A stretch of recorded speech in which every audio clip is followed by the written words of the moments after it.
There are now a lot of them. What originally had been like a handful now was, since it was darkness, hundreds or thousands. I have no idea. And they're playing with me. You know, clearly they could have just destroyed me if they wanted to. They didn't want to destroy me.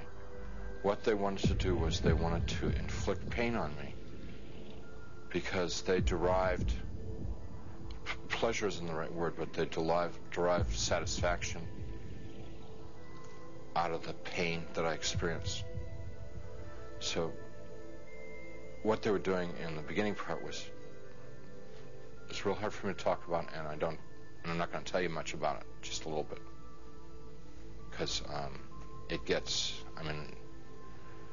just gets too ugly. But initially they were like tearing and biting, tearing with their fingernails, scratching, gouging, ripping, and then biting. Trying to defend myself, trying to fight them off, trying to get away from them, but it's like being in a beehive, just hundreds of them all over me. And I eventually was just laying on the ground there, all ripped up, pain everywhere, inside, outside, and even harder to bear than the physical pain was the emotional pain of what had just happened to me. The utter degradation that I just experienced. You know, I never once felt that it was unjust or wrong. I heard my voice. It wasn't somebody else's voice. It wasn't the voice of God or anything. It was my voice. And I heard it speak, but I didn't speak it. So whether it's the voice of my conscience or I don't know what it was. It was just, but I distinctly heard my voice say, pray to God. And so I thought to myself, I don't believe in God. Pray to God. And I'm thinking, even if I could pray, I don't know how to pray anymore. I haven't prayed. And at that time, I probably hadn't prayed in 22, 23 years. So I'm thinking, like, when I was a child, and we said prayers in Sunday school, and we said prayers in church, and what did we say? And I'm trying to think of it, because to me, to pray was to recite something that I'd learned. That's what I thought a prayer was then. So let's say, the Lord is my shepherd. Give us this day our daily bread. My country, 'tis of thee. No, that's not a prayer. That's wrong. Let's see. Yea, though I walk through the valley of the shadow of death, 77 years ago, our forefathers. You know, I'm getting all of them mixed up. I can't remember how to pray. And then the people who are around me, every time I'd like mention God, these people who had attacked me and beaten me, every time I mentioned God, it was as if mentioning God was throwing boiling water on them. They would shriek, they would scream, they would yell, and in worse profanity than anything I've ever heard in this world. The other thing that was happening was that they couldn't bear to be around me talking about God. It was so painful for them to hear about God that they kept backing away. And so I had a sense that I could push them away by talking about God.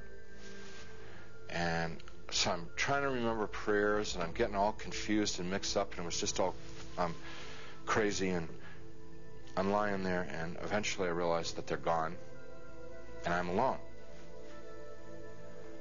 Now, I was alone there for an eternity, and what I mean by that was absolutely no sense of time. But I thought about my life, thought about what I'd done and what I hadn't done.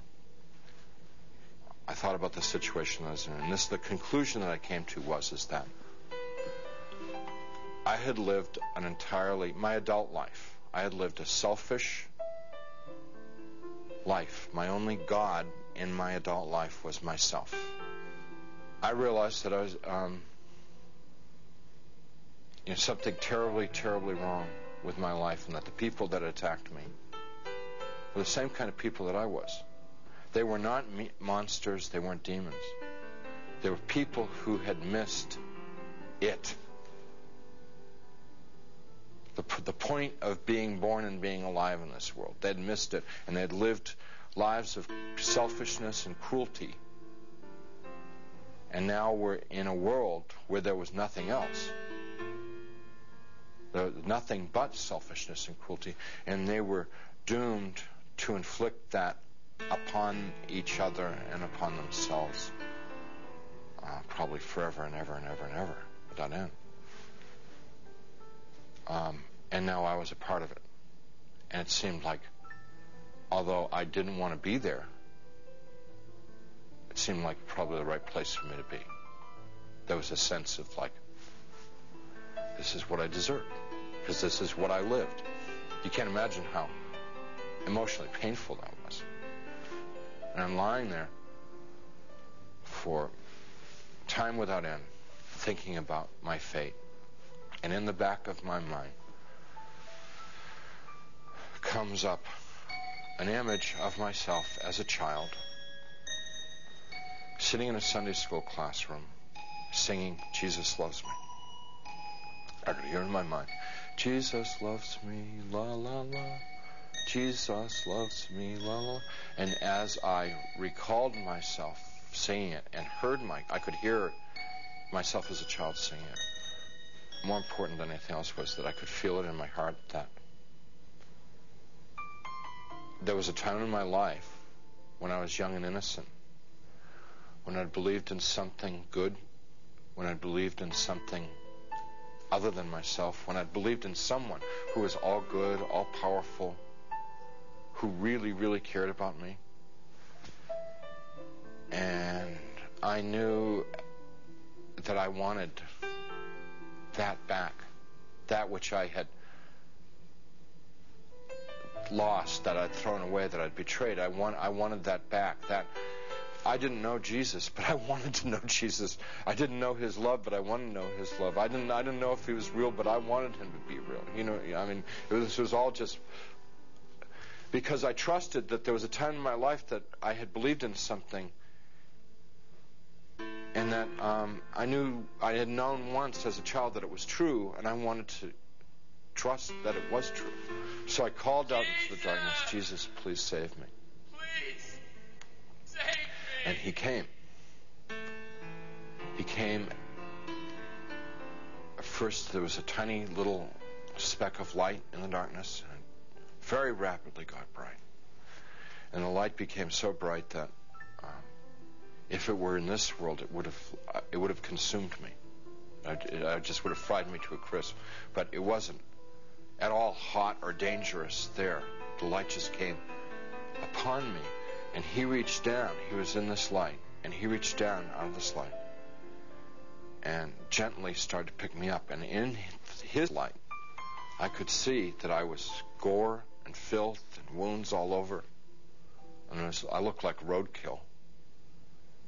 And he's gently putting his hands underneath me and very tenderly picking me up. And as he's touching me, everything just goes away.